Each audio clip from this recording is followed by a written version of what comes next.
ప్రధానమంత్రి కార్యాలయం కొత్త భవనం సేవా తీర్థ్ను ప్రధానమంత్రి ప్రారంభించారు. ఈ సందర్భంగా పలు పథకాలకు ఆయన ఆమోదం తెలిపారు. అందులో భాగంగా రోడ్డు ప్రమాద బాధితులకు తక్షణ వైద్య సహాయం అందించే లక్ష్యంతో పీఎం రాహత్ పథకాన్ని తీసుకొచ్చారు. 1.5 లక్షల మేర నగదు రహిత చికిత్స అందనుంది. నిధుల కొరత కారణంగా ప్రాణాలు కోల్పోకుండా దీని ద్వారా కాపాడుకోవచ్చు. రోడ్డు ప్రమాద బాధితులకు గోల్డెన్ అవర్లో ఉచిత వైద్యం అందించాలని సుప్రీంకోర్టు ఆదేశాలు ఇచ్చిన నేపథ్యంలో దీనిని లాంచ్ చేశారు. రోడ్డు ప్రమాద బాధితుడిని ఆసుపత్రికి తీసుకొచ్చిన వెంటనే వైద్య సేవలు ప్రారంభించాల్సి ఉంటుంది.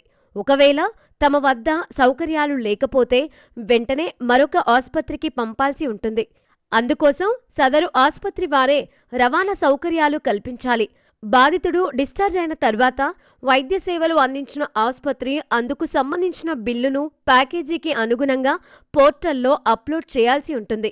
ప్రమాదం జరిగిన నాటి నుంచి 7 రోజుల వరకు ఈ సేవలు పొందొచ్చని గతంలో కేంద్ర ప్రభుత్వం నోటిఫికేషన్ జారీ చేసింది.